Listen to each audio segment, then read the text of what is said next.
नमस्कार. स्वाभिमानी TV news चॅनलच्या बातमीपत्रात आपलं स्वागत. मनपा निवडणुकीसाठी प्रभाग क्रमांक 10 मधून वंचित तर्फे सुरेश अण्णा लोंढे यांचा उमेदवारी अर्ज दाखल. धुळे महानगरपालिकेच्या निवडणुकीसाठी वंचित बहुजन आघाडीतर्फे सुरेश अण्णा लोंढे यांनी प्रभाग क्रमांक 10 मधून आपला उमेदवारी अर्ज दाखल केला. दरम्यान निवडणूक विभागात समर्थकांच्या उपस्थितीत अर्ज दाखल करताना वंचितच्या पदाधिकाऱ्यांनी सांगितले की आगामी निवडणुकीत प्रभावीपणे लढत देण्याचा आमचा आत्मविश्वास असून या प्रभागातील मूलभूत सुविधांचा विकास, स्वच्छता, पाणीपुरवठा आणि सामान्य नागरिकांच्या अडचणींना प्राधान्य देण्याचे त्यांनी प्रसारमाध्यमांशी बोलताना सांगितले.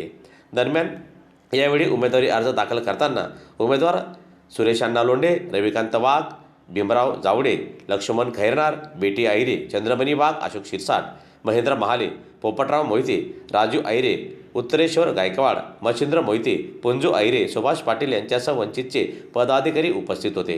आज वंचित बहुजन आघाडीतर्फे प्रभाग क्रमांक 10 मध्ये आमचे धुळ्याचे ज्येष्ठ नेते, कार्यकर्ते, बौद्ध महासभेचे माजी जिल्हा अध्यक्ष, त्याचप्रमाणे समता सैनिक दलाचे अध्यक्ष, त्याचप्रमाणे आता वंचित बहुजन आघाडीचे जिल्हा पदाधिकारी आमचे सुरेश अण्णा लोंढे हे प्रभाग क्रमांक 10 मधून उभे आहेत आणि आम्हाला सगळ्यांना निश्चित वाटतं की ते निवडून येतील. आज आम्ही या ठिकाणी महानगरपालिकेसमोर त्यांचा फॉर्म भरायला आलो. त्यांचा फॉर्म भरला गेलेला आहे.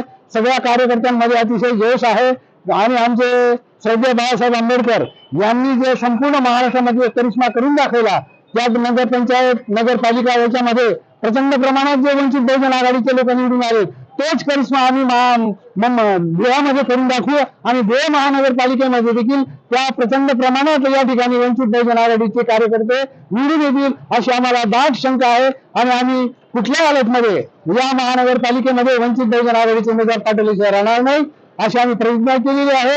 आणि बंधूंनो, मी बाकीच्या जे मतदार असतील त्यांनाही विनंती करतो की 10 मध्ये असलेल्या सगळ्या उमेदवार मतदारांना विनंती आहे की प्रचंड मतांनी आमचे सुरेश अण्णा लोंढे यांना निवडून द्या.